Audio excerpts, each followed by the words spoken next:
thank you again for Campfire. You guys are awesome. Been such a great supportive partner for us. I think there's a couple other people that we have to thank, such as WonderSnap, Video from Video Cha-Cha. Thank you, Chris. And of course, you guys, the audience, for showing up again on this rainy day. Chris Reed is one of our rock star guests. I think twice in 2 years. We've had, so the celebrities get called back every year. But I think that we're going to have a really educational discussion. I was actually trying to get some pointers beforehand. So Chris is basically LinkedIn Jedi Master, basically one of the most viewed profiles on LinkedIn. He's written a number of best-selling books. He's also the founder and CEO of Black Marketing, which is a B2B digital, is it digital marketing or just marketing? LinkedIn, just LinkedIn. Specifically LinkedIn marketing. So again, we're here to basically connect, inspire, and educate entrepreneurs around the world. Startup Grind. The latest stats I just got in: 150 countries now and over 300 cities globally. So thank you again for coming, and let's get started. Cool. I think that a round of applause again. Great.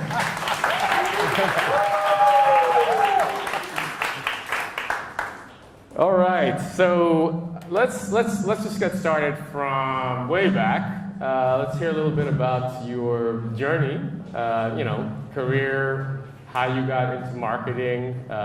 For some of the entrepreneurs out there that are maybe just getting started, I'd like to get a little bit of background, even for myself.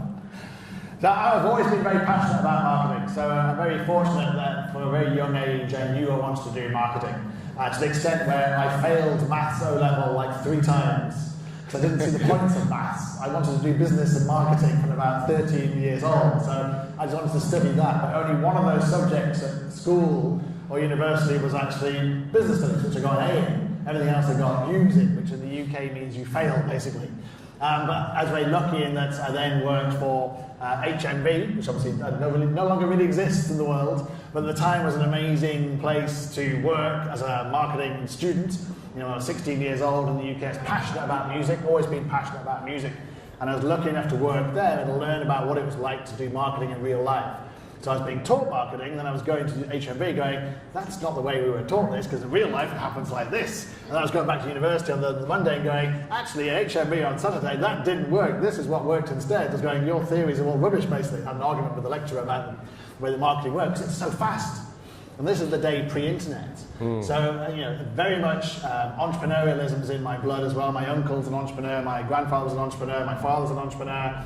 Trying to get my 2 sons to be entrepreneurs, my daughter to be an entrepreneur. So, just continue it. Because there's nothing like being an entrepreneur. It's just like the freedom to come to places like this and kind of spread the word and actually have the freedom of just coming to somewhere like Hong Kong and meeting an amazing entrepreneurs. I've met some amazing entrepreneurs here tonight, like you. I've been connected to you on LinkedIn for like 10 years and I've just met you tonight. It's fantastic.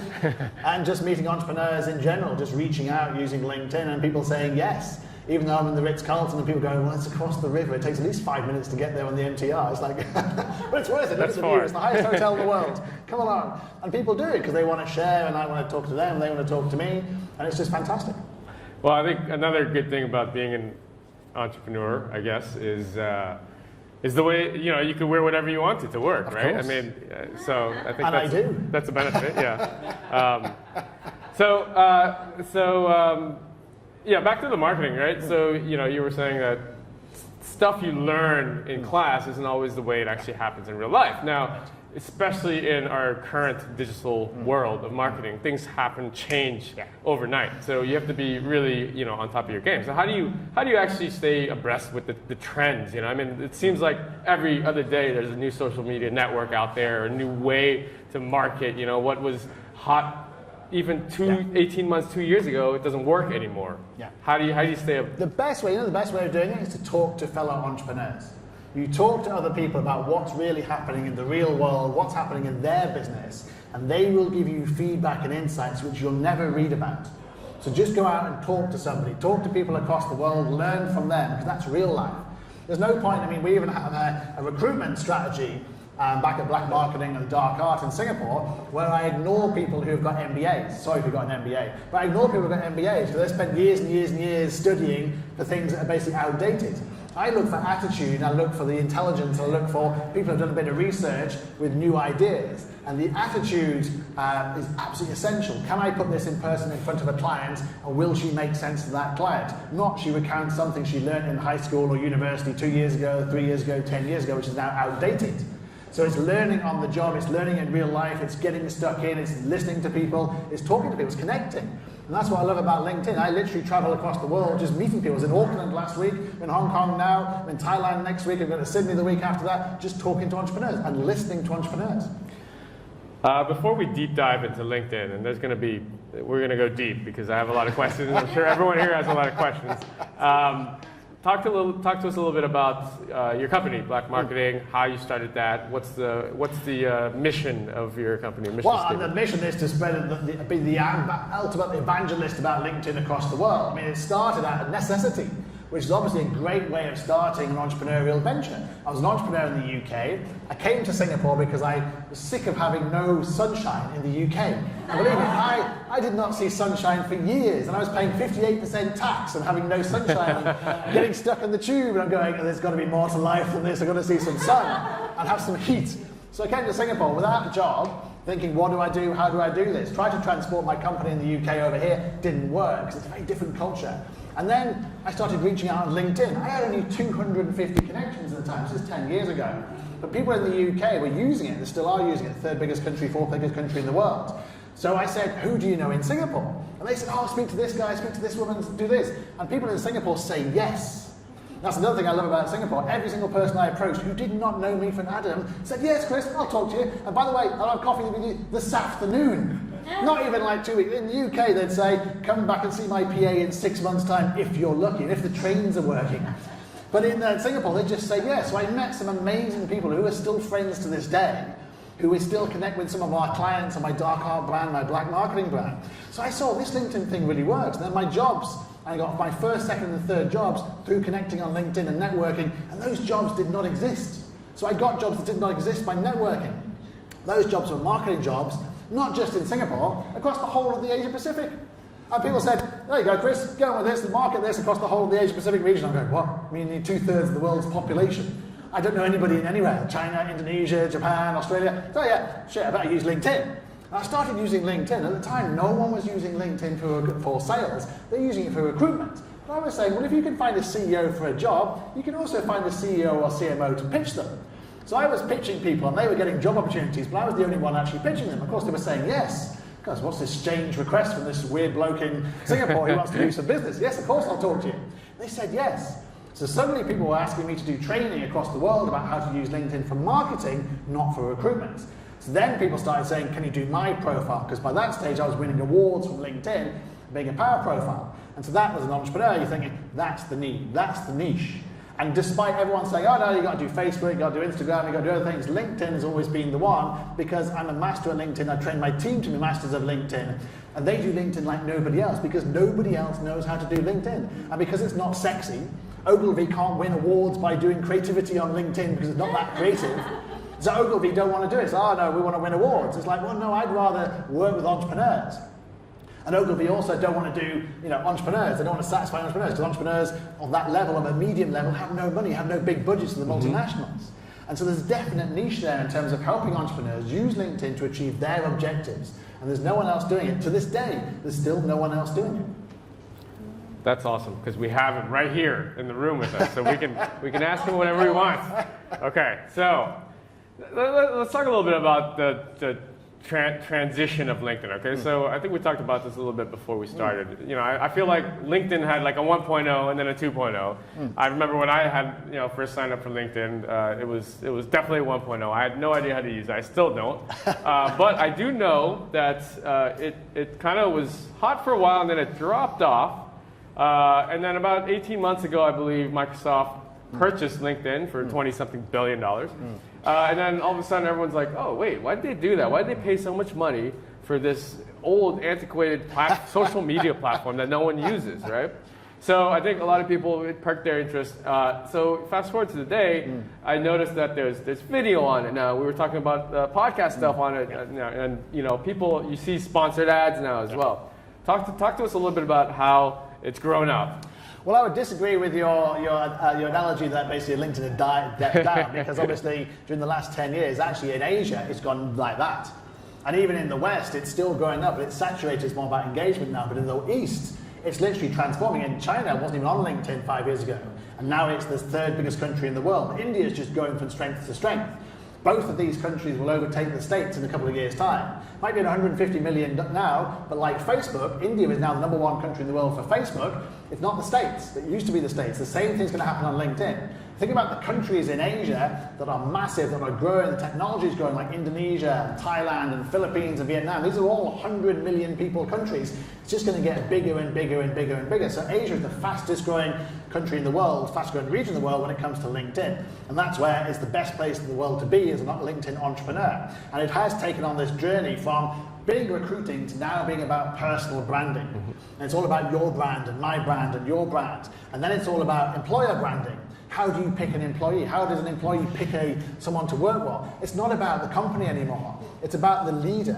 Why you work for Elon Musk, why you work for Richard Branson, why you used to work for Steve Jobs is about the leader, and that's all manifested itself through LinkedIn. And now it's ultimately about social selling. It's all about marketing. It's no longer about recruitment, it's now about marketing. I can market my products, my services through LinkedIn Sales Navigator. Everyone here can do the same thing. We do this for entrepreneurs across the world, using Sales Navigator to reach anyone in the world. And I can reach 95% of anyone I want to in the world by using Sales Navigator, by having a very clever connection strategy. By connecting to people like you who know the people, who know other people, I can reach those people through the 3 degrees of separation of LinkedIn. And that's the beauty of Sales Navigator. Sales Navigator now transforms social selling. And it's phenomenal. So there's 2 levels here. If you're an entrepreneur, obviously you want your profile, up to scratch. If you're working at a company, there's also the company page, and the messaging has to be congruent, right? So there's 2 levels here. So let's start from sort of I wish I had thought of this beforehand, that we could get like my LinkedIn profile up here. And you could do like a teardown for me. It's horrible. Mine's horrible. I need a lot of. So what's the first mistake? Most common pitfalls when you're just setting up your page. I want this to be helpful for everyone. So let's say you don't have a profile and you want to get going, right? Give us some quick tips. I mean, the biggest mistake is the photograph. People, they do the most terrible things on photographs. They think it's like Facebook, and they put a holiday snap up there, and you go, oh my God, don't do that. Or they put, they're dressed as a panda up there, or they're drunk up there, or they're going to have a picture of sunshine, or their babies are in their picture, or their husbands and their wives are in the picture. Oh my God, stop doing that. This is LinkedIn, it's a professional network. Do not do this. Have a professional photograph. For God's sake, there are photographers everywhere. Take a good photograph and put it on LinkedIn. And then it's about having a good summary section. People underestimate the beauty of a summary section on LinkedIn. It's your bio. It's the first thing that people see. And the third thing you should do is have a nice background picture. LinkedIn gives you this free advertising platform, and people just use the blue background that LinkedIn gives you, not realizing that actually it's a free marketing vehicle, which I use all the time. My one at the moment says all about my dates in Hong Kong. Next week it'll say something else. Use it on a constant basis like you would do real advertising, because you're driving people to your profile. That's the first thing they see, so market your brand through that. And then of course using content marketing and using it to optimize your page. LinkedIn is a search engine just like Google is. So use keywords to be found, because then you drive people to your profile. And if you have engaging content, engaging experience, engaging videos, for example, and podcasts, as you do, then you can actually engage and actually start relationships and potentially build businesses as a result of it. So it's the simple stuff. Just do what LinkedIn want you to do. Fill in all the things they say. It's like, like numbers and drawings, and you just fill it in, and actually your profile will be optimized and your search rankings will be optimized just by doing the simplest of things. That's actually true. It's one of those things like Amazon is a huge search engine that people don't actually think it's a search engine. For people, if you just Google someone's name, like what the top hits are usually LinkedIn, right? If they have a profile. So you set the page up. You don't be lazy and you do all the boxes and whatever. How do you what's 2.0 like? How do you supercharge that now? You mentioned a little bit about content marketing. I run a blog myself, and content marketing is a bit tedious. I mean, literally every week you have to post, you have to write. Every day. Every day, or every day, yeah. I can see why mine's not working. What are ways to Do you check your phone on a weekly basis? No, you don't. You check it on a minutely basis. That's right, yeah, okay. So, I mean, you're using content marketing in a clever way because you are competing. So you go down the LinkedIn feed, you're looking for videos. You're looking for pictures. So I've shared pictures of here today, for example, because people love to see you in action in a business context. People love to see videos. Now videos are native on LinkedIn. So we can literally do a video here today, and you can share it on LinkedIn. It's posted there, it appears in the feed. Absolutely fantastic. So you don't need YouTube to do that. So it's absolutely phenomenal to do that. But posting, when I mentioned doing blogs, you don't have to write a blog every single day, but it's good if you write one at least once a month or once a week and share that, but do short posts on a regular basis. It doesn't have to be Shakespeare. A lot of people get overly confused and think it has to be, people are going to really analyze my work in hundreds of years' time. No, it's a short post on LinkedIn, it's a feed, it disappears. It'll be gone. And yes, you might have spent hours and hours or even days on it, but nobody cares. They read it and then they move on to something else. So you've got to make it work. You've got to have 250 words that actually make sense, then people engage with, but ultimately you're competing with other people who are doing the same thing. And it's gone, it's on the feed, it's gone. So you've got to use it in a very tactical way. Put a little intro to your curated content. Put a little intro in terms of experiences you've had. 250 words is not that much.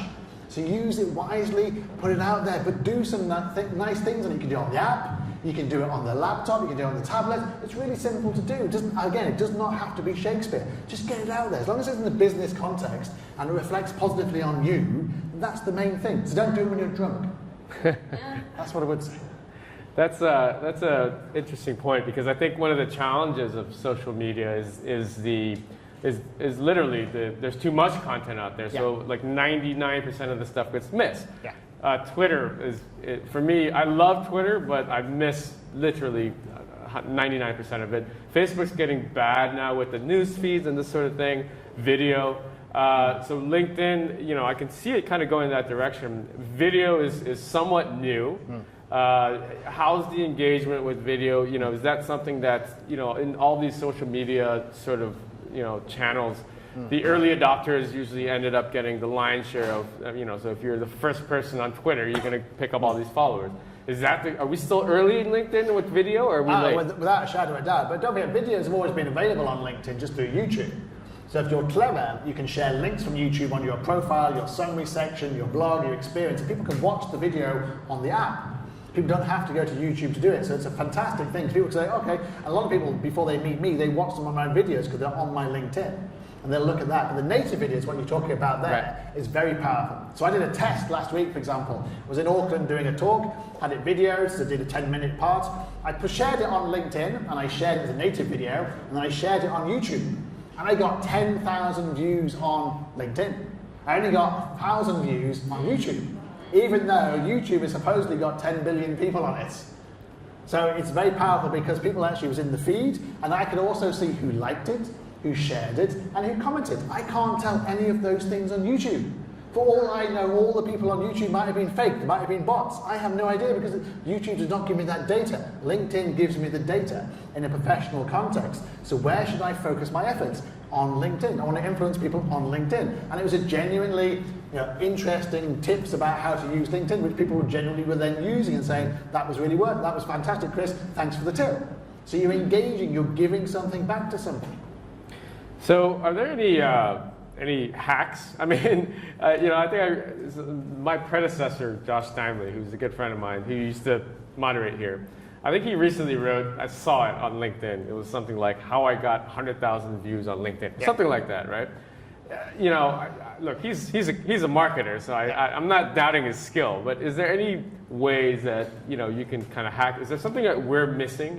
When I post something even natively on LinkedIn and I get 2 views, I'm kind of like, okay, that actually wasn't even worth the time for me to log in and do that. So, is there something I'm completely missing, or is there like a hack? Well, there's 2 answers to that question. You shouldn't just be measuring it on numbers, because LinkedIn's not about numbers. You want numbers, you go to WeChat, you go to Facebook, you go to Instagram. You want 1 billion views, go there. It's not about the numbers, it's about the quality. If you get, of those 2 people who saw that, if one of those is a CEO who wants to talk to you about doing some business, then it's been worth it. And that's the way you have to look at LinkedIn, is a more quality-orientated way, not about the numbers itself. But you should be doing little things like tagging. So if you tag someone, so for example, I tagged Benson today. I couldn't find Benson on LinkedIn, unfortunately, but I tagged Benson because we took a picture together, because he's got green hair. He's got real green hair. We tagged that. So I shared it, tagged him. It will come up a notification on his profile. He will then share it amongst his feed. Other people in his connections will then see it, and then it goes viral. One of the great successes I had of doing this is actually here in Hong Kong. So the Ritz-Carlton, for example, when I came here 6 months ago, my room wasn't ready. So I said to the guests, "Oh look, I've got meetings. Where can I have my meetings?" I said, "Oh, you can use the boardroom." I said, "Fantastic, and we won't charge you." Fantastic, because normally they charge. So I had all my meetings in the boardroom. I took a photograph of me in the boardroom with my AC/DC Back in Black T-shirt, just to make the point that actually they would accept anybody in this particular boardroom. I shared it, got 55,000 views and like hundreds of comments of people saying, "Wow, isn't the Ritz-Carlton experience amazing? Isn't the customer experience amazing?" One of those people shared it with the CEO of the group who owns the Ritz-Carlton in Singapore, in Hong Kong. And he saw it, a guy called Rico de Blanc, and he came down to see me in the executive lounge of the Ritz-Carlton and said, "You need to do our LinkedIn." So now we work for the Ritz-Carlton in Hong Kong and the Ritz-Carlton in Shanghai. Very nice. And hopefully we're going to work for the W and all their other brands as well, purely as a result of content marketing. That's authentic content marketing, where I was just sharing something, he reacted, he saw me, he could see we did a good job on LinkedIn, and he employed us. And that's just simple. That's how content marketing works on LinkedIn. That's fantastic. What a success story. I want to save some of the other LinkedIn under the hood type questions for the audience, but before we go to Q&A, a couple more questions. As someone who's a deep practitioner of LinkedIn, how do you see it, maturing from here? And then also, what are your views on the other social media networks, and if they're even worth bothering with? No, none of the others are worth bothering about. To be fair, I'm not on the other networks. And I say that all the time. I mean, I got an RFP today and they said, "We want your opinions and we want your experience about Facebook selling and LinkedIn selling." I said, "Well, I can't answer the RFP because I know nothing about Facebook. I don't even pretend to know something about Facebook. So if you want Facebook and LinkedIn, I can't help you. If you just want LinkedIn, then I'm your man." And they came back to me and said, "Okay, we've changed the RFP as a result of what you said, and you can just do the LinkedIn bit. We'll get somebody else to do the Facebook bit." And they suddenly realized that actually there was no point, because you can't find an agency who can do both. We're specialists in LinkedIn. There are many people out there who claim to be specialists in Facebook. I have no idea who they are. So I only use LinkedIn. And even something like WeChat, for example, I only use it to connect via LinkedIn in China. So I use that. I use TripAdvisor, because we have a third business called Mohawk Marketing, appropriately enough, which actually does TripAdvisor marketing for entrepreneurs who own hotels, villas, restaurants, bars, and leisure. But the twist is we put the reviews on LinkedIn. Because if they're aiming at a business audience, and many people are, say CEO retreats or F&B, for example, or sales or room sales, then we manage the TripAdvisor reviews and put the great ones on LinkedIn. Now, no one else is doing that. To me, it's bloody obvious. If you get recommendations from people who say, "Your hotel, your restaurant is fantastic for business," and you don't put it on a platform with 550 million professionals who want to spend money with you, you're missing an opportunity. Those people are not on TripAdvisor. They're looking at LinkedIn. So share the positive reviews there. So that's what my team do there. So we started that in January. It's already taking off because people are going, "Of course, it's so obvious." And a lot of entrepreneurial ideas are like that. And our 4 brands are actually all based around LinkedIn. They're just different nuances of LinkedIn. And I see that going from strength to strength. As the social selling kicks in more countries, more people are on LinkedIn, more countries take it up. The internet speeds pick up in places like Australia and Indonesia and Myanmar. Sorry, that's a joke. If you've ever been to Australia and experienced internet speeds in Australia, you'll know what I mean. I live in Singapore, so it's super fast. You go to Australia, it's like, what is this dial-up you have here? I wanted to ask you about your other business lines. You just alluded to them. What are they, Black Marketing? You said Mohawk Marketing is another one. And the other 2 are the dark art of marketing. I had to call it that because we describe black marketing as the dark art of marketing because you never see us. We take over your profiles, we make you a rock star. Precisely, we're the underground, we're behind the scenes, we're the kind of like the puppet masters.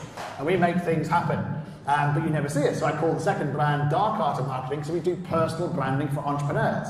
But beyond LinkedIn, But the problem with doing it beyond LinkedIn, people think, oh, that's fantastic, wonderful. I mean, this is wonderful doing this experience here, but actually there's about 100 people in this room, brilliant. But actually by sharing this with LinkedIn, I reach 100 million people.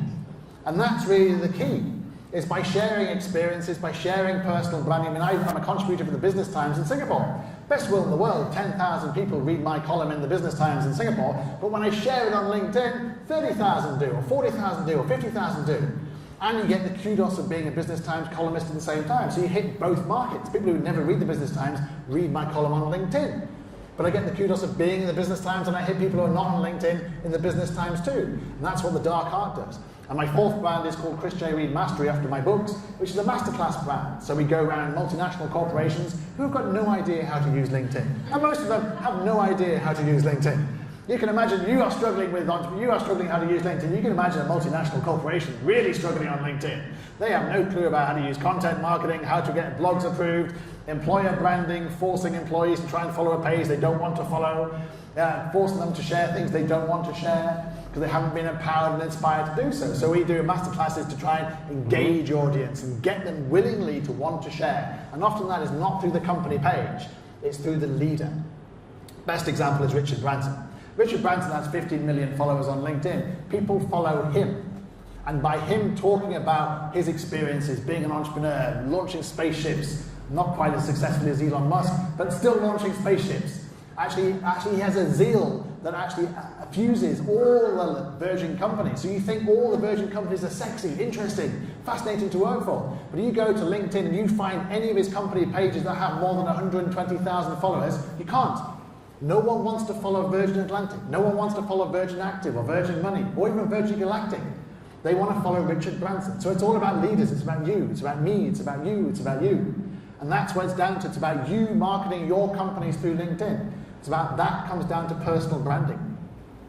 So before we turn it over to questions, well, I'm not going to ask you where we can find you. It's obviously LinkedIn. But is there any? What do you have in the pipeline for 2018? Are you speaking? Or what are you working on this year that you're super excited about? We just launched Mohawk. We just launched Chris J. Reid Mastery. So we're very much building that up, educating the marketplace about TripAdvisor. We just picked up a couple of fantastic hotels in Singapore. We picked up a couple of hotels here in Hong Kong for Mohawk, and then black marketing is still going from strength to strength. We just employed more people today. We just moved into our third office in our co-working space in Collective Works in Capital Tower in Singapore. If you're ever in Singapore, come and see that one, because that is the best co-working space there. And it's about building that up. It's about training my team. It's about going forward with that. And Dark Art, which has only been going for nearly a year, is already going through the roof as well. So all four brands are doing phenomenally well, and that's the challenge in 2018, to just keep that momentum going. I feel like you could hit every hotel and do the same thing and literally land all these clients. Okay, well, let's turn it over to Q&A. I mean, the audience, I'm sure you guys are dying to... And if you ask a question, you get a book. So I do, yes. Woo! Chris has been very generous, so he's a marketer. So Go on, go for it. So I work for, thank you very much. I work for Meta, which is a community-based space for entrepreneurs and startups and bring people together. Actually, Ashley currently spoke at Meta recently, and we have to be frank, our LinkedIn presence is shit. How do you mentioned how using personal pages to market the company page? What are your key takeaways about how to do that without losing your authenticity? That's a really, really good question. It's something that people come across all the time. But it's absolutely essential. You basically bring the employees with you. So is your CEO on LinkedIn? He should be. Okay, there you go. That's why. If your CEO is not on LinkedIn, I've walked away from clients who basically said, our CEO is not going to be on LinkedIn, doesn't want to go on LinkedIn. I say, okay, nothing we can do for you. Because if the CEO is not on LinkedIn, why should anyone else bother to be on LinkedIn? Can they just look up and go, well, he's not on it. Why should I? I can go Facebook. I can do Instagram. I can do WeChat. I can do something else. So you have to get the CEO there, the founder, the leader. There's a reason why Richard Branson on there. There's a reason why Anna Sorensen, who's the CEO of Marriott Starwood's on there. He's not doing it for the good of his health. He's doing it because he's the leader of the largest hotel chain in the world. There's a reason why Rico de Blanc, the CEO of the group who owned the Ritz-Carlton here, is on LinkedIn. Because he mentors people and employees look up to him. They want to work for him, a leader. If he wasn't on there, what would it say about the company? What would it say about his branding, about what he thought?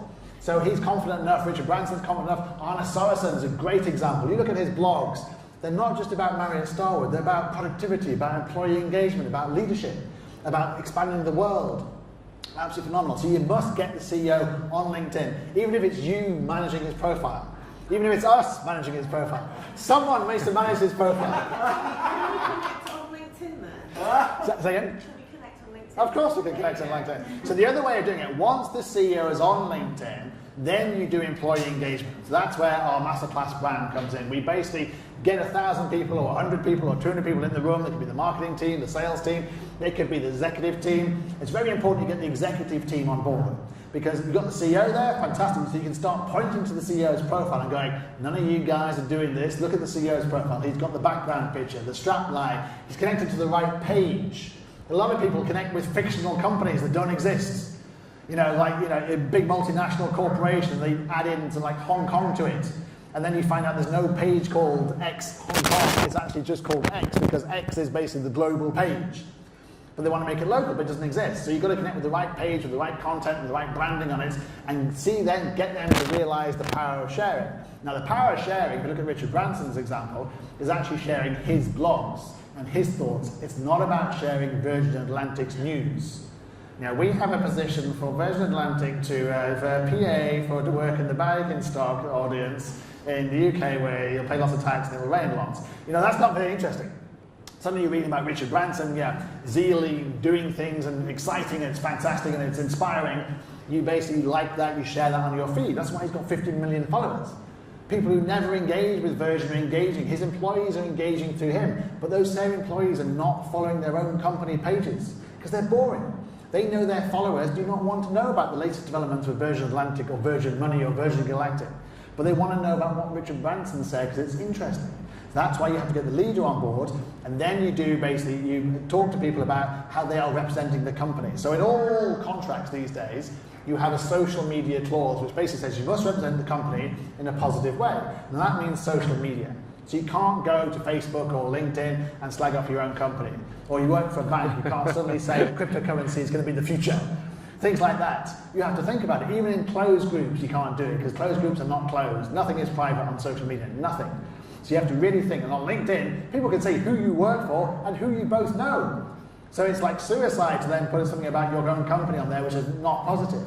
So it's getting employees to actually understand that, and then getting them to put in things like the background picture for their company. Linking, little things like copying and pasting the company page on their profile. Because a lot of people, you realise, look at people's employee, and they talk about their experience. What they talk about is, I make the tea at Black Marketing. It's like, well, no one cares how you make the tea at Black Marketing. I want to know what Black Marketing can do for me. So you basically have to copy and paste it from the company page, and that way it's external. A lot of people think that LinkedIn's internal. It's not internal. Everybody can see it. If I search your company, it comes up. Therefore, it needs to be outbound. It's like a website.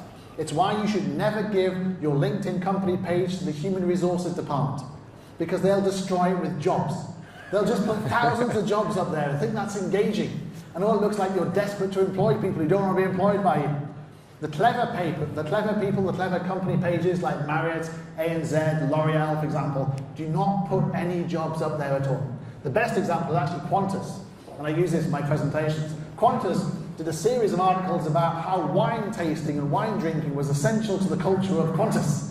And their second article was about a wine entrepreneur. Their third article was about doing wine trips. Now, this is a company I want to work for. This is definitely employee branding here. Looked at Air New Zealand, and Air New Zealand had nothing but jobs. And those jobs weren't even interesting, like sustainability manager. I was like, oh my God, really? So wine, sustainability manager of Air New Zealand. Who are you going to join? You're going to join Qantas. So you've got to be thinking about that. So it's all about looking at it's just a whole holistic page, holistic picture. It's not just one single thing. So that answers your question. Thank you so much. And I got the book. Yes, sir. Thank you. I see that Instagram is becoming a platform for both personal and professional use. Pick up I it. see there's synergy between LinkedIn and also Instagram that interact with each other, just talk about LinkedIn. Sorry, I didn't quite catch that. Between the growing trend of Instagram, do you see how? Jay, I think you can answer that question. No, maybe you can answer the question about Instagram. I know nothing about Instagram.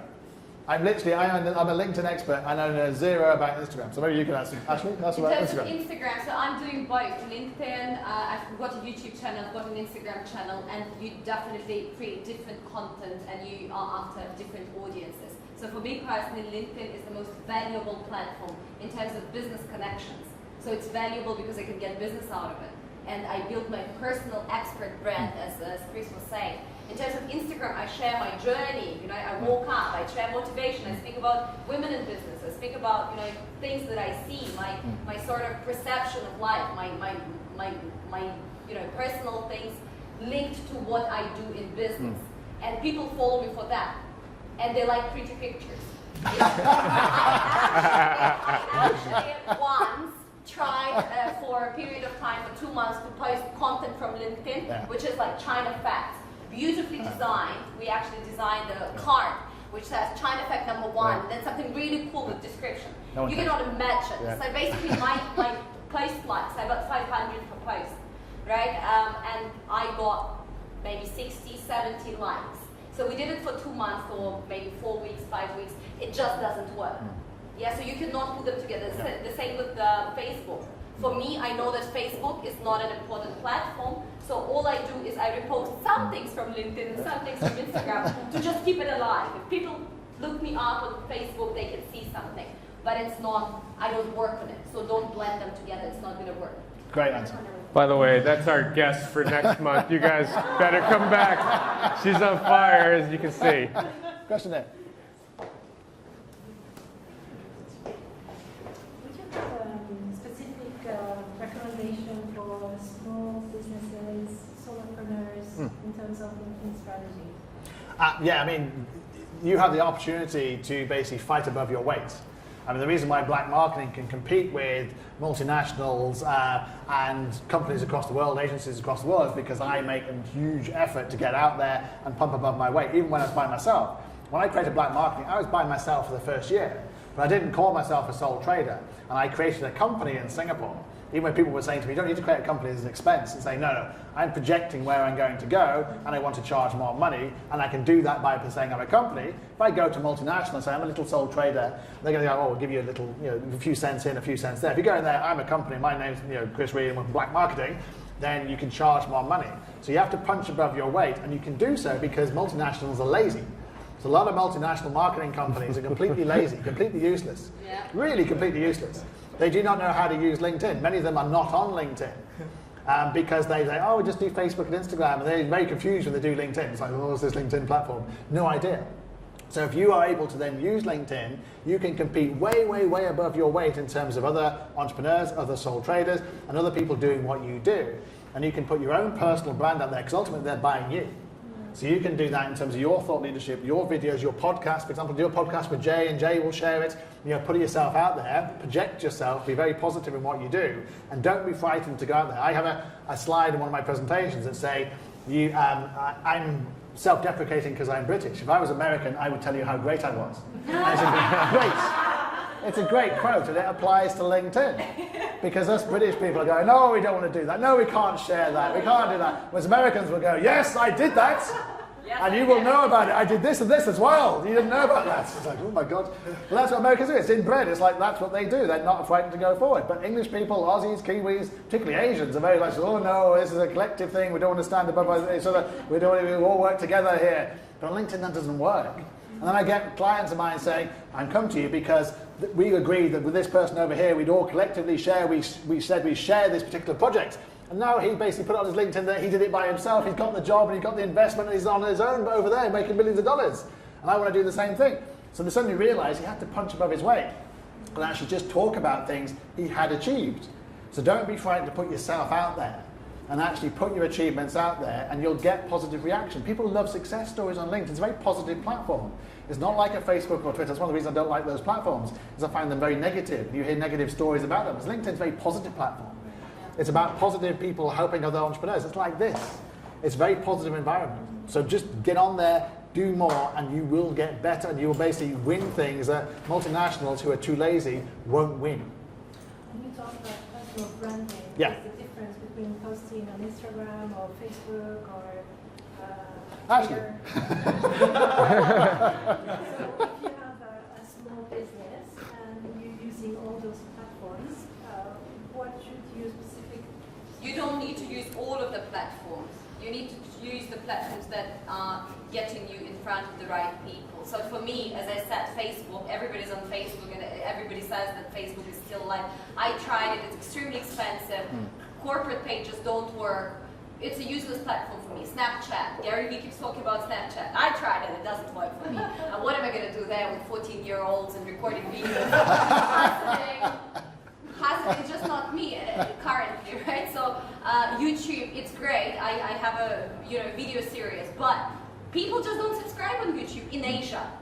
If you have money to invest in US, so for me also YouTube is a platform where I put videos and then I spread them through Instagram and I spread them through LinkedIn. So my two major platforms currently are LinkedIn for professional purposes and Instagram for reaching broader audience with my message on, again, more soft subjects. So for you need to understand what is your business, where are your people. If you are targeting young people and you are an eatery somewhere in Shenwan, then Instagram, you don't need to be on LinkedIn. If you're in B2B business, then you don't need Instagram. Question from over here. Yes. Yes. If I have a pre-revenue startup, is the LinkedIn premium subscription worth it, or to get new customers, or no? You have to have premium on LinkedIn because basically they remove so many extra functionality in the free options. You basically can't do anything. So then, as Jay mentioned, they owe Microsoft $26 billion, and they need to basically get it from us to basically get it back. So they basically remove lots of search, lots of functionality. You can do a couple of little searches, and they basically say you run out of your searches. You can't view third connections. You can't view a lot of people on there. You can't send messages. You can't save leads. You can't do a search on CEOs. You can't do a search on size of company. There are just so many things you just can't do anymore on LinkedIn. So you have to do Sales Navigator to actually make it work. And don't make the mistake to do LinkedIn Premium, because LinkedIn Premium is terrible. Because they literally have removed some of the functionality of LinkedIn Premium and given it to Sales Navigator. So you have to go to Sales Navigator. And bizarrely, in the world of LinkedIn and Microsoft, it's priced the same. So you get a terrible thing on LinkedIn Premium, and then you get a great experience on Sales Navigator. Just use Sales Navigator. And Can you walk us through what Sales Navigator? I was going to ask. So Sales Navigator is basically 3 premium platforms on LinkedIn. So don't be confused. So LinkedIn try and confuse you because they look completely different. They don't really help themselves. They're apparently designed by 3 completely different engineering teams in San Francisco who all hate each other and don't want to coordinate. Because also their inboxes do not coordinate either. I know this because I have a LinkedIn Recruiter, a LinkedIn Premium, and LinkedIn Sales Navigator. And the inbox doesn't compute. So you have to basically check every single one. You have to log in, log out, log in, log out, which is really annoying, as you can imagine. So Recruiter is for recruiting people. It's been there for many, many years. It's where LinkedIn made their money. They have Recruiter and Recruiter Lite. Recruiter costs a fortune, Recruiter Lite costs less. And then you have main LinkedIn Premium, which used to have all the functionality, but when Microsoft bought it, they removed lots of the functionality. So then you have Sales Navigator, which is basically for the social selling side. That's how you generate leads or find employees or find investors, but we use it to find clients, and we use it to find clients for our clients as well. The beauty of Sales Navigator is I can delve into the data and I can tell who's actually active on LinkedIn. And you can't tell that anywhere else on LinkedIn. Because you can write to people on LinkedIn and you think they're actually responding or seeing your message, and they're not. Because 3/5 or kind of 40% or 50% are not active depending on the country you're targeting. So you've got to be thinking about who's active. On LinkedIn Sales Navigator, you can tell that. You can also tell people who've changed jobs. You can tell people who have actually been in the news recently. You can tell people who have shared passions. And most importantly, you can see who's an open profiler. So an open profiler is someone like myself who's ticked a box that says, you can message me for free. So if anybody wants to talk to me after this, you can message me for free. You do not need an email. You don't need to connect to me. You can message me for free. And most entrepreneurs have that. If you don't have that, put that in for yourself. But you can only get it if you're part of Sales Navigator. Now, in Sales Navigator, they only give you a free month, so you can try it for a month and see if you like it. But it means that when you do a search on Sales Navigator, the open profile little symbol comes up, and you can message that person for free. So a good example is Eduardo Saverin in Singapore, who's a multi-billion billionaire. He's the co-founder of Facebook. He's also a tax exile for the United States. Yep. And he's in Singapore for the very reason that he pays no tax. But the deal with the government in Singapore is that he invests in startups in Singapore. So he's an open profiler. So don't all rush at once to invest in your and give him your app idea, because I'm sure he must get in there a million times a day. But you can literally message him, because his job is to basically invest in Singaporean startups and Asian startups to find the next unicorn in the particular region. He's going to put his money in there. As a result of that, Singapore doesn't charge him any tax. B Capital. See it? His fund is called B Capital. Correct. Yeah. Correct.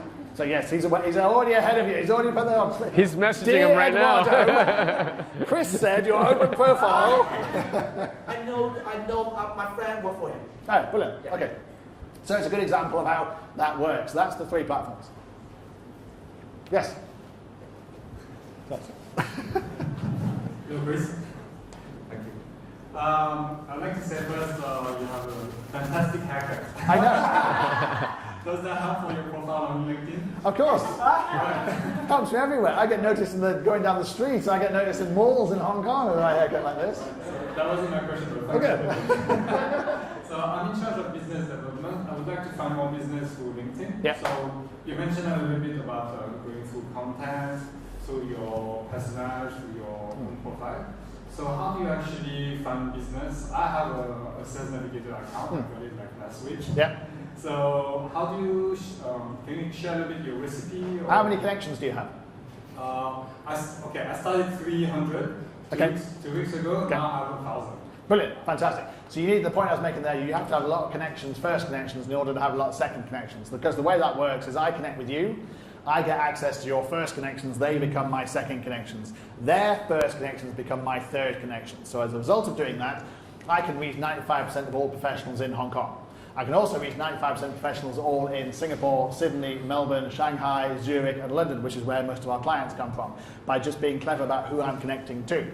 So Sales Navigator allows you to reach out to these first, second, and third connections and create target lists. So if you're clever with your target list, so I create target lists of Hong Kong entrepreneurs, for example, then I can delve deep into those target lists and see who's active, who's changed jobs, who's in the news, who shares passions with me, who's an open profiler. I can see people who've got English speaking skills. I can see people who've studied in, say, Shenzhen or Shanghai. I can see people who are Aussies. I can basically just delve into the data, people with 10 years of experience, all these kind of things. So you can really use the data on LinkedIn. But the key to it is these target lists will keep giving to you on a daily basis. Because what happens is if I connect with you, and you happen to be connected to somebody who's an entrepreneur in Hong Kong who owns a company of 1 to 10, then this target list will pop up on LinkedIn and say, you have a new lead.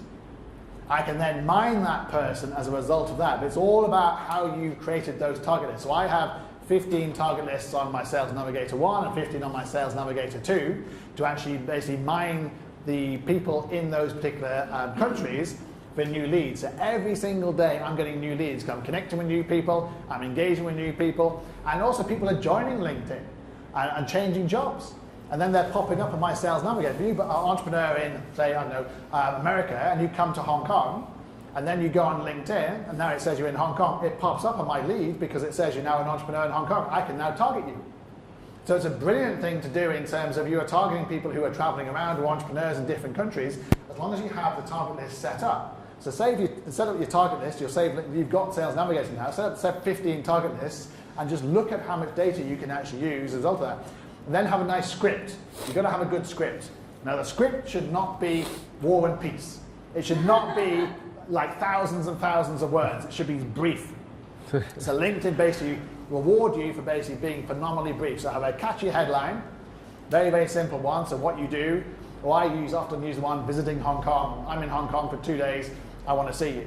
As a headline, then my little body copy will be literally 2 lines. I would love to help you with your LinkedIn marketing. I'd love to help with your personal branding. I'm in Hong Kong for 12th to 16th of March, staying at the Ritz-Carlton. When are you free? And then I have my credentials below, founder, entrepreneur, best-selling author, most recommended entrepreneur, down below. I'm not talking about myself immediately, I'm saying how I can help somebody. But 2 lines. Do not go beyond 2 lines. Because that works phenomenally well. If all you do is basically you're recounting your EDM and it's like thousands of words, no one's going to read it and therefore they're not going to respond. But if you catch it up for 2 lines and test it, use different things, use different headlines and different data, and use different target lists. And the beauty of it, you can just iterate and iterate and iterate. But you'll basically start having a stream of leads coming in as a result of it. So, I'll Just one last question. Yeah. If I add you on my LinkedIn, are you going to accept my invitation? Probably, yes. I can't say definitely because my team tend to work on my LinkedIn. A question in the back. In the back? Yes. No, you, yes. You. Yeah. So I'm just curious, Chris. Many years ago, when you still had, thank you, 250 connections, so that's 10 years ago, I was in London setting up a digital strategy for a global company. And we tried all the platforms, and LinkedIn did not work. 2 years ago, when I was leaving the company, we were still trying LinkedIn and it didn't work. So I'm just curious, what do you, and they still don't, they still try and still don't. So what do you recommend? What do you recommend your clients? You know, I totally agree with LinkedIn for branding, for personal, professional, business connections, networking, blah, blah, blah, blah. But what do you recommend your clients who are still looking for leads? Because branding and lead generation are two very connected parts of the digital strategy, but they are still not the same, right?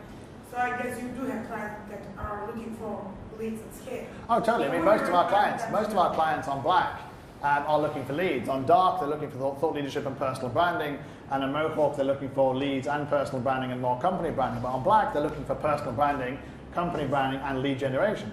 But to do that, you have to have a phenomenal profile, a personal branding, a company profile, and then a content marketing strategy. And then, as this gentleman did here, use Sales Navigator, build up your connections, and start reaching out. And then it will be successful. But only if you have a good personal brand. Because the first thing that someone does when Jan sends a message out is they'll look at his personal profile.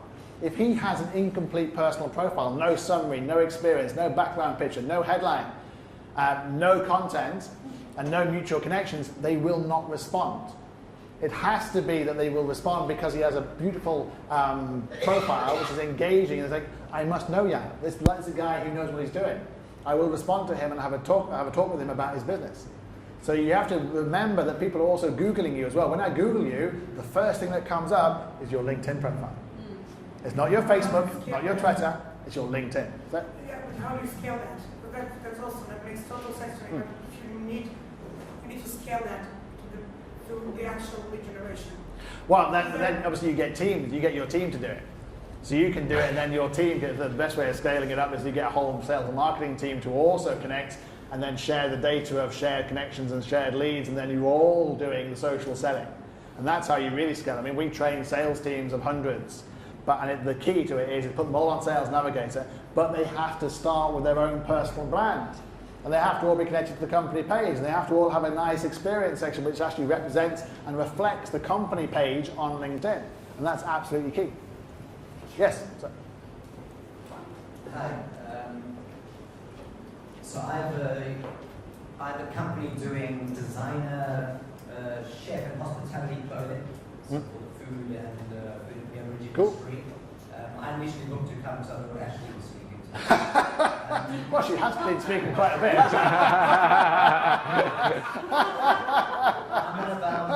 have about 5,000 connections. So I follow Richard Branson, and I follow and have met Arnie Sorensen. Brilliant. And the Ritz-Carlton is a customer of mine as Fantastic. well. But essentially, what I want to ask is, in terms of balancing the sort of synergy of being over-aggressive on LinkedIn for marketing and advertising in terms of your own company, right? And also putting more, say, just interesting content out there. So just balancing just sort of neutral, interesting, maybe more industry-based content with actually just, blowing your own horn and putting, pushing, not being too aggressive, pushing your own product and your own brand. So what's the question? I'm saying, how much of your posting should be on your own company, right, and yourself? Oh, okay, good question, okay. So we use the... Again, say soft selling or rather just pushing out... So the answer to that is LinkedIn actually have an algorithm based on this. They've analysed the most successful content marketing, and they actually have a statistic which is 4-1-1. So 4-1-1 is basically for every hard sell post. So if I post something about LinkedIn or personal branding or black marketing, that's a hard sell post. I then do a soft sell post, which could be about social media or content marketing. It's not unrelated, but it's related to my industry. And then 4 unrelated posts. So this week I've been posting lots about Hong Kong, the economy in Hong Kong, what Hong Kong's doing, what Hong Kong's not doing, why it's not the fintech capital of Asia, because you still have to pay cash for taxi drivers, and toll roads and things like that. But things completely unrelated, but of interest to my connections and my followers, that people can then engage with me. So when I hit them with a hard sell post about my business, they're more likely to see it and follow it and engage with it. Because a lot of people make the mistake that, as you just pointed out, all they do is they pump out the hard sell, and all people do is unfollow or hide your feed. And you don't know they've hidden your feed. So that's the big danger. You have to very much respect what people do, and then you have to basically share, and you have to give as much as you basically want to receive and engage. So it's all about a content marketing strategy. And that's a mixture of also blogs, podcasts, videos, YouTube, native videos, pictures of you in action, pictures of other people, videos of you and Arne Sorensen, for example, a nice little picture there, or an interview. Blogging about not just your business, but other things. And then sharing curated content. Share something for the South China Morning Post, share something for the Wall Street Journal, share something for the Guardian. Share different things that interest your followers and get engagement going on. And really, really think about your content marketing strategy, which is quite easy to do with on the app, for example, just share interesting things. And you'd be amazed the kind of engagement you'll get. But do think about it and don't just push your own stuff out there. But it is a fine balance. 411. 411, that's the one. Yes, sir. Have you managed who you connect with, who you don't connect with? Well, I unfortunately reached my 30,000 connection limit, because LinkedIn have a 30,000 connection limit, which was very annoying. I reached it about 4 years ago. So basically, my team have had to basically kind of iterate my connections and remove many, many people and then add people. So, for example, I add more people in Hong Kong and Singapore and Sydney and Auckland and Shanghai and Zurich and London, because most of our clients come from there. So I'm actually the only person on LinkedIn without a single Indian connection. Literally, there are 45 million people on LinkedIn because we don't do any business there. So actually it's not very useful. Being completely ruthless, and this is what LinkedIn forced me to do, is that I had to remove every single connection which was not useful to me. So I basically connect with people in Hong Kong and Singapore because this is where we do most of our business. But elsewhere, I look for people who've got more than 500 connections, who are entrepreneurs, who've got some shared connections, who are active on LinkedIn, who are actually useful for me, but also I can do things for them as well. So it's win-win. As a result of that, I have no connections in no connections in India and Pakistan, but also the Middle East, and I'm slowly but surely wiping out America. And it's great to be wiping out America. Because we get no business over there, because there's lots of people over there who pretend to be, or think they are LinkedIn experts, who are not LinkedIn experts because they have some of the worst profiles in the world, but they will not be told by an English guy with a mohawk. Believe me, I've tried. So I've given up, and therefore I'm kind of wiping out all the kind of like Americans who are connecting with me, because they do no purpose for my LinkedIn, because they tend to be very insular as well. And what I find about Asians and Europeans, they're more open-minded about connecting and sharing, whereas Americans sort of talk about America, which is fine, but I'm not targeting America, I'm not interested in going to America, and so therefore we don't do any business there. So the connections are getting less and less, and I'm replacing them with Asian connections who are actually entrepreneurs. But it's very, very annoying because you only have 30,000. So you can get people to follow you, and I have 25,000 followers on top of my 30,000 connections, but followers are pretty much useless, because basically all that happens there is they see your feed, but you can't have access to their connections. So you can't use them for Sales Navigator, you can't use them for lead generation. That's what I use LinkedIn for. Personal branding, yeah, employer branding, yeah, content marketing, but ultimately it's about lead generation. I need new clients on a constant basis to grow the business. So you have to really think hard about what you're doing. So if you're rapidly growing your connections, you're up to 15 or 20,000, then think about the next 1,000, and think about how difficult it is to remove people, because LinkedIn don't make that very easy. You have to go through 3 different steps to remove people. And the problem is as well, you have to go to their profile to remove it. So they get a notification saying you visited their profile. No, they don't get a notification saying you removed them, but they get a notification saying you visited their profile. They go, I'm sure I was connected to Chris at some point.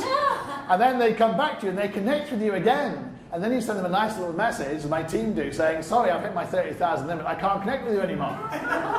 But you have no choice. But unfortunately, there was no short way of actually doing it. But so it is a bit of a nightmare. I was hoping that when Microsoft took over, they might give them a bit of their servers and allowed their expertise to have more than 30,000 connections, but it still hasn't happened, so it's very, very annoying. Another question over here, yes?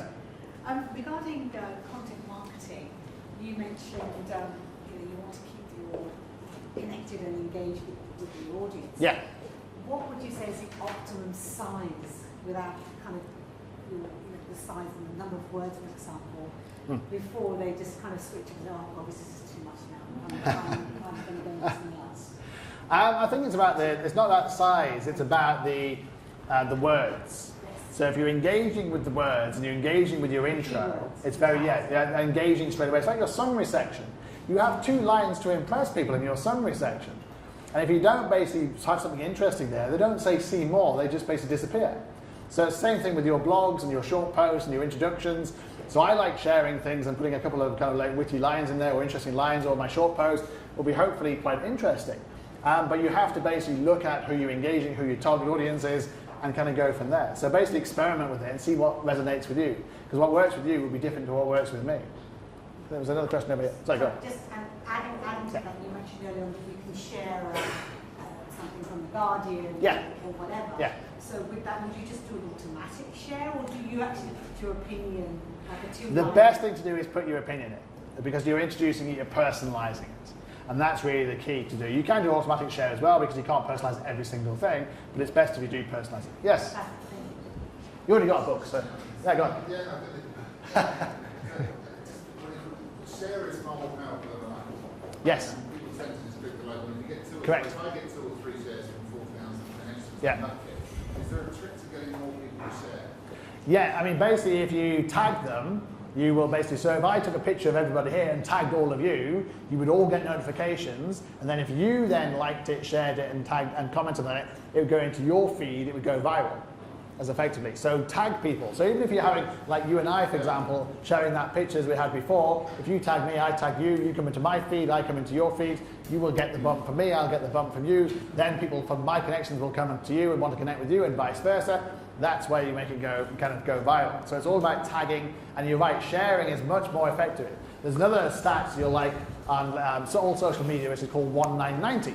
So 1990 crosses over Facebook, Instagram, YouTube, and LinkedIn particularly. 1% of people share and basically create. So they are the creators, they're the leaders. You want to be the leaders, you want to be the sharers.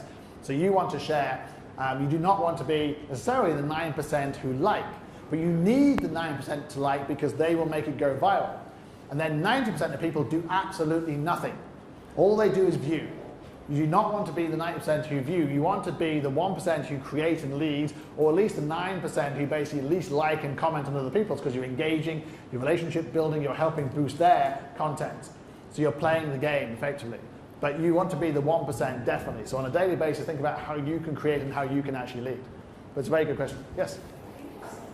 Sorry, that was so good. You threw your voice like that. That was pretty amazing. That was incredible. Was it going down like that? So yes, ladies first. Do you have a survey for someone who's newcomer to LinkedIn and to sort of use this time-wise? Because I've got already I'm inundated. But as a business owner, I want to, of course, understate what I'm doing. When I want to do something, I don't want to then have that massive expectation where I already oversold. So being conservative with my script or storylines or taglines, how do you come across with still giving an impressive sort of state without sort of feeling you're not giving, you're not really level playing with your individuals. Do you see what I'm saying? I mean, it's like calibrating between showing off and... Well, it goes back to my point. You have to be more American. So you have to get yourself out there, and you have to. I know. I know English people feel the same thing. No, I can't do that. No, it's against my will. No, because you have so many introverts and people who are so modest in the West, excluding America. America is just full of extroverts, and they quite happily go out there and do it. The problem was, if you don't promote yourself, there will be some American who goes along and promotes themselves, and they'll get the investment, they'll get the job, they'll get the. You'll be going, damn, why did he get that? And he only got it because he promoted himself. So you've got to be thinking precisely. You've got to promote yourself in a very distinctive way. Obviously, you have a very distinctive personal brand. I love your red glasses. Absolutely fantastic. So you've got to be thinking about how you can promote yourself and your content, but in a thoughtful, considered, quality way. Not a brash kind of way, but actually in a thoughtful way that actually resonates with your personal branding. And you'll find that quality actually resonates on LinkedIn, more so than something like Instagram or Facebook, for example. So it's all about the quality. People will actually have a genuine discussion with you on LinkedIn in a professional context, because everyone can see who they are. People are more thoughtful. You don't tend to get less trolls as a result of it. There are no anonymous people there. So it's a more intelligent conversation. So think about doing that. You had a question, sir? My name is Peter. Thank you very much for a great presentation and gathering. Today I learned something very quickly, which I never heard about. Sales Navigator. Yeah. Honestly, I have premium, and I probably inherited that from the days when I was looking for a job. Yeah. And now I'm an entrepreneur, but I did never hear about this. So can you please tell me the differences? I mean, what should I do now? Yeah, so basically convert to Sales Navigator. So we have all our clients who are mistakenly on premium to actually convert to Sales Navigator, because the functionality on Sales Navigator is so much better than it is on premium. Premium is basically useless now, because they removed so much of the functionality. Like, you can't search on job title. You can't search on company size. You used to be able to do that on LinkedIn, you can't, but on Sales Navigator you can. On Sales Navigator you can tell who's active, who's changed jobs. You can tell who's an open profiler. So change to Sales Navigator. LinkedIn allows you to do that. You basically just upgrade to Sales Navigator. They ultimately want you on Sales Navigator because they make more money on Sales Navigator and it works better. I'm not sure why they don't just get rid of LinkedIn Premium, because it is completely useless. So you basically have 30 in-mails and you can do nothing with it, because basically you can't even create target lists anymore on Premium where you can do on Sales Navigator. So if you're serious about it, either basically just cancel your subscription or move to Sales Navigator. That's the best way of doing it. There's a question over here. Yes. We have a couple more questions. We'll be all night. I mean, maybe like 2 or 3 more questions, and we're gonna have to wrap it up. You gotta go home? Not me. I'm looking out for you, man. Question over there. Use your comment on multiple profiles. Let me be a little bit clearer. Sure. With this. Sorry. So, for someone who has a day job and who wishes to, let's just say, explore a coffee and trading business. We do have area for photo and signature. Okay, so because we have this room in the middle, so I'm saying that if photos you have the both just come here, take a photo with me and sign signature and things. No. The reason why is that LinkedIn have a team of people in San Francisco who go around scouring, looking for duplicate profiles. And they will delete you. Yeah, precisely. okay, got it. I've tried it. Believe me, this is born out of experience. When I hit my 30,000 connections a couple of years ago, the first thing I did was, okay, LinkedIn's not going to tell me what to do. I'm going to create a second profile. And then within 24 hours, the LinkedIn wrote to me and said, you have a second profile, Mr. Reed. We're going to shut one of these down unless you basically say you're going to transfer your connections over to this. Damn. And then I tried to get clever, and I created a third profile, which was in Shanghai with a different IP, and it was a woman with a different name. And 48 hours later, LinkedIn wrote to me, Mr. Reed, you're trying this again, aren't you? Okay, I give up on this duplicate profile thing. So it doesn't work. They have people out there who basically spot duplicate profiles. They have a clever AI to actually do that. And now they're part of Microsoft, they're probably even cleverer AI to actually do that. It's one of the great things about LinkedIn that actually you can't have many fake profiles, because again, there's a team of people out there who basically delete fake profiles. So it's not like Facebook who went, oh dear, we suddenly realized we've got 200 million fake profiles and we're making huge amounts of money off these fake profiles selling advertising to people. On LinkedIn, they actually want you to get rid of them because they'd rather have quality, not quantity. So it's all about quality. Yes, you got a question, sir? Yes. When you engage with new customers and new CEOs, do you meet only bad, or do you meet people that are almost there? Or I mean, I guess no one has 30,000 connections on LinkedIn or 2 million followers on LinkedIn as Richard Branson, but what is like average level? Are they all super bad, or is there some? Most 99% are super bad. They really are. 99% are super bad. But the point is, people are showing willing. They might have 2,000 or 3,000 connections, just have no background picture, have no headline, have no keywords, have no summary, have no media, no links to their website or their YouTube channel, for example. and don't know how to use Sales Navigator, have no company page, or have a terrible company page, have no content, have no logo, not connected to it properly. So most people basically are haphazard in the way of doing it. It's partly because the way LinkedIn have explained things or not explained things, how they're really bad at actually marketing their own platform. And they don't really explain it. They want to sell you Sales Navigator. They want to sell you sponsored updates. They want to sell you advertising, none of which work. Because LinkedIn's an authentic, organic platform. People respond and are more sophisticated than Facebook. There's lots of people you can sell to on Facebook who basically are too stupid to know the difference between the two. Whereas on LinkedIn, they're actually intelligent, they're professionals. That's why Facebook has 3 billion people and actually LinkedIn has 500 million. They're professionals. So the professional context, people now disregard sponsored updates, they disregard sponsored posts and sponsored emails. They want authentic, they want you to actually write your blogs, your thought leadership, your thoughts on things. They want you to take photographs and share videos. They want to hear what you have to say. Richard Branson does not need to buy sponsored posts. People want to hear what he says. If Elon Musk was on LinkedIn, which he should be, and LinkedIn should be putting him on LinkedIn, the same thing would happen. Arne Sorensen is a very good example too. He built up his connections and built up his authority by actually posting authoritative blogging. But you try and find the other CEOs of the major hotels on LinkedIn, and most of them are terrible.